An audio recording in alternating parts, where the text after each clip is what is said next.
Yo les amis, j'espère que vous allez tous très bien, très content de vous retrouver pour une nouvelle vidéo et en ce lundi, comme régulièrement en ce moment, pour une vidéo preview des huitièmes de finale de Ligue des Champions. Alors après une semaine de pause, la C1 reprend ses droits et les huitièmes de finale retour sont lancés. Qui accédera au quart? C'est un petit peu la question qu'on se pose aujourd'hui. Alors sur plusieurs rencontres, sur plusieurs affrontements, la tendance est déjà assez bien dessinée par les matchs allés.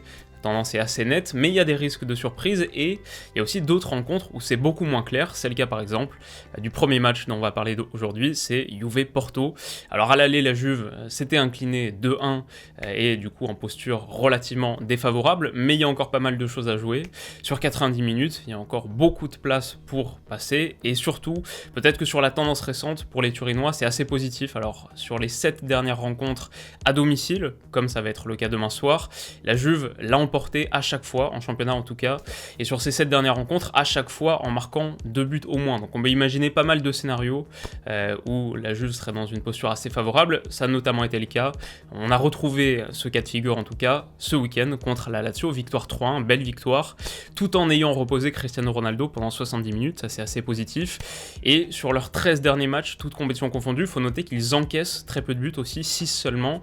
Défensivement, on a souligné une certaine étanchéité, elle est presque surprenante, pas quand on considère le bagage historique de la Juve, mais au vu des défenses, des lignes de défense qui sont alignées en ce moment, comme contre la Lazio ce week-end, une charnière Alexandro-Demiral, c'est quand même pas ce qu'on imagine nécessairement pour une équipe qui compte en ses rangs Chiellini, De Ligt et Bonucci, ok ça c'est sur le plan théorique, et puis des latéraux Bernardeschi, Quadrado, assez original. Alors ça c'est pour la Juve, du côté de Porto ensuite, peut-être que la tendance est un peu moins glorieuse et peut-être que l'état d'esprit n'est pas à son zénith. Il y a eu une défaite en demi-finale de Coupe du Portugal, c'était contre Braga, c'était la semaine dernière, il y a presque une semaine maintenant. Une défaite 3-2, 4-3 sur l'ensemble des deux rencontres qui a laissé un petit coup au moral. Et puis ce week-end, alors pas de défaite, mais 2 joueurs majeurs perdus sur blessure, Pepe et Jesus Corona, alias Tecatito. Forcément, ça fait mal. Du côté de la Juve, l'infirmerie commence à se vider, mais Dybala, malheureusement, manquera à l'appel. Alors du coup, qu'est-ce qu'on peut imaginer sur cette rencontre? Quelle physionomie est-ce qu'on peut essayer de lire? Franchement, je trouve que c'est pas évident. On a sans doute 2 des projets collectifs les moins matures que ces clubs aient présentés sur les dernières saisons. Voilà, le Porto de 2020-2021, c'est loin d'être le meilleur Porto des 5 dernières saisons. Et pour la Juve de Pirlo, peut-être que le constat est encore plus évident. Donc peu de certitude, ça rend la projection difficile. Ce qu'on peut dire en revanche, c'est que beaucoup de choses vont tourner, en tout cas de mon point de vue, beaucoup de choses vont tourner sur la capacité de la Juve à limiter la production offensive adverse. Alors voilà, c'est le cas de n'importe quelle rencontre de football, bien sûr. T'encaisses moins de buts, t'as plus de chances de l'emporter, mais c'est peut-être encore plus le cas dans le cadre d'un 8e de finale retour de Ligue des Champions où t'as marqué au match aller, où t'as marqué ce fameux but à l'extérieur et du coup, un score comme 1-0 te permettrait de passer. Et c'est encore plus le cas pour une équipe qui peut tirer profit, à mon avis, de l'incertitude de Porto. Si j'étais Sergio Conceição, je ne saurais pas vraiment comment aborder cette rencontre. Quelle approche va choisir Porto? Est-ce que c'est défendre à tout prix cet avantage acquis au match aller contre le cador présumé de cet affrontement? C'est tentant quand même. Ou est-ce que c'est jouer son jeu naturel et exploiter ses coups, jouer tous les coups à fond, voilà, être dans une approche assez hybride et pas seulement défensive en première intention? Je pense que la Juve peut tirer profit de cette incertitude qu'il y aura dans le camp d'en face. Donc ça leur permettrait peut-être de limiter les dégâts dans leur propre surface, d'être efficaces dans leur propre surface, si par exemple pendant le premier tiers de la rencontre, ils peuvent bénéficier d'un Porto qui ne sait pas vraiment quelle approche choisir. Et puis peut-être que l'autre chose qu'on peut dire pour boucler, c'est que la Juve a une certaine expérience de ce type d'affrontement, parce que la saison dernière, dans une situation assez similaire, il s'était incliné au match aller contre Lyon, à Lyon. Le truc, c'est que c'était une posture bien plus défavorable. Perdre 2-1 à l'extérieur, comme ça a été le cas il y a quelques semaines, c'est bien mieux que perdre 1-0 à l'extérieur. Et puis, je pense que sur cette rencontre, sur cet affrontement contre l'OL, la Juve avait aussi été assez peu vernie, avait produit beaucoup plus, avait dominé sur de très longues séquences, et avait surtout craqué sur ses maigre temps faible.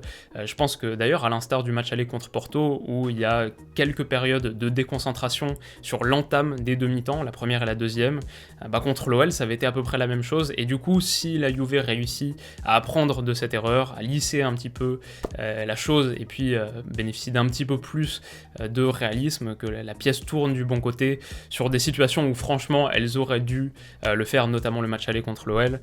On peut imaginer que la Juve mérite son statut de favori sur cet affrontement.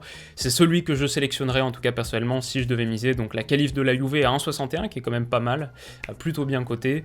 Voilà, c'est le pari que je privilégierais sur ce match. Alors Dortmund-Séville ensuite, c'est l'autre match de mardi soir, et bien sûr sur le papier, net avantage pour Dortmund qui l'avait emporté à l'aller 3-2 à Séville, c'est très favorable comme résultat, et c'est encore accentué par la tendance récente des Sévillans qui ont perdu leurs 3 derniers matchs, toutes compétitions confondues, dont ce week-end un revers assez démoralisant contre Elche 2-1.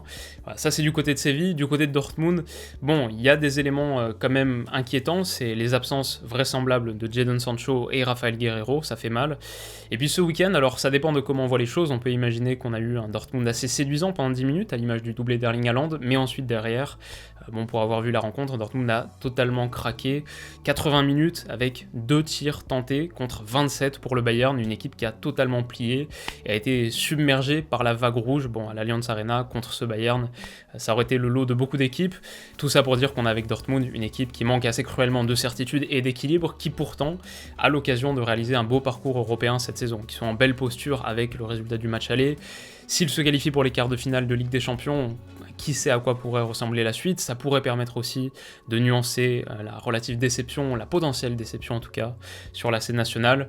Donc tout ça me fait dire qu'ils vont arriver gonflés à bloc avec un haut niveau de motivation. En même temps, je pense que c'est assez risqué de miser en première intention sur Dortmund, de se dire qu'ils sont capables de gagner ce match aller et ce match retour, tout en sachant que malgré la présence en leur rang d'un joueur fort et classe, sur le match aller, ils avaient souffert sur de nombreuses séquences, en encaissant le but du 2-3 à la 84e minute, dans la foulée, ils auraient largement pu concéder l'égalisation aussi.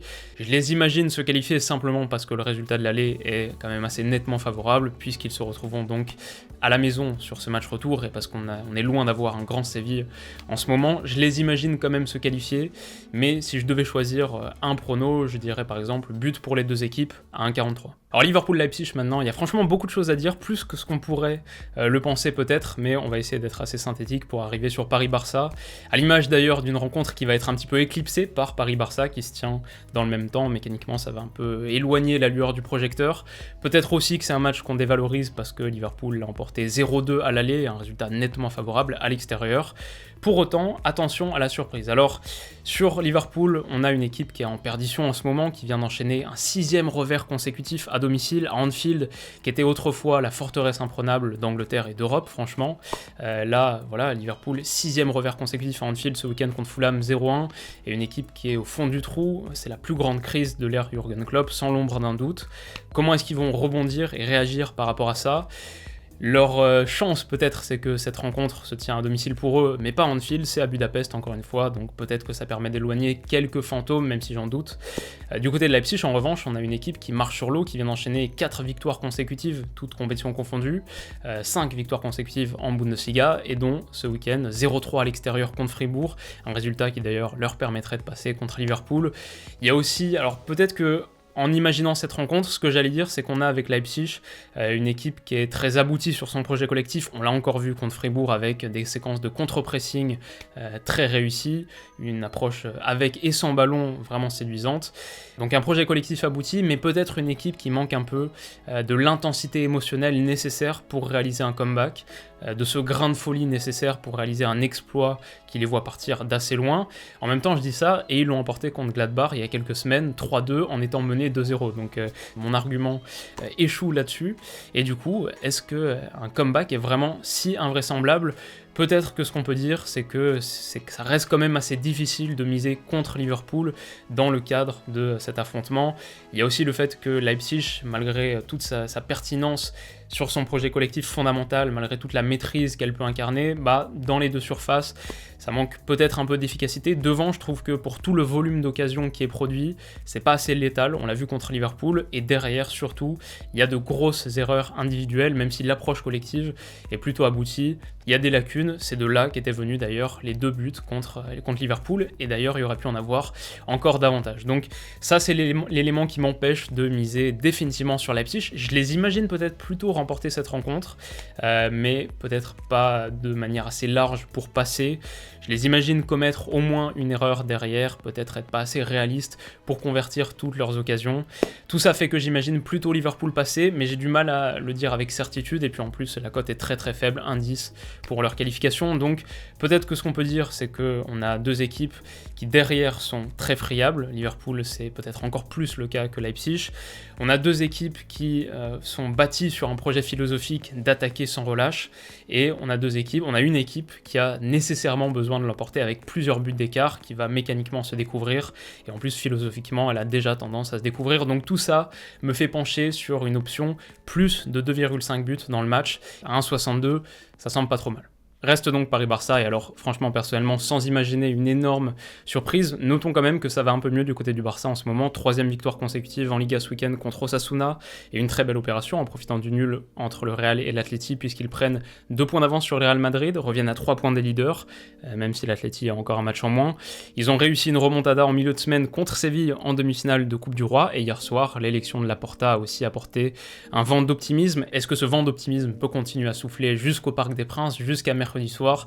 C'est pas ce que je pense personnellement. Si vous le pensez, si vous en êtes vraiment convaincu, la cote de la qualif du Barça à 15,50, mais je pense que plutôt que de vouloir parier dessus, ça souligne plutôt la nature de l'exploit extraordinaire que ce serait, bien supérieur à celui d'ailleurs de la remontada initiale. Là, il faudrait marquer 4 buts minimum au Parc des Princes sans en encaisser aucun. Je me souviens qu'à l'époque, on imaginait déjà ce scénario comme bien sûr invraisemblable, surtout au vu de la démonstration de l'aller, mais que la remontada du Barça, la qualification du Barça, c'était aux alentours de 8 ou de 10, plus faible encore que le 15,50 d'aujourd'hui, ce qui situe un petit peu l'affrontement de mercredi soir. Ce que j'envisage, ce que j'anticipe, c'est que le PSG a l'occasion de frapper un grand coup et de franchir encore un cap supplémentaire. En début de saison 2019-2020, on les imaginait, on avait fait une vidéo, on les imaginait franchir un cap, déjà accéder aux demi-finales de Ligue des Champions pour la première fois de l'RQSI, mais aussi le faire dans une situation où ils étaient dos au mur. Ça s'est un petit peu matérialisé avec la rencontre contre Dortmund,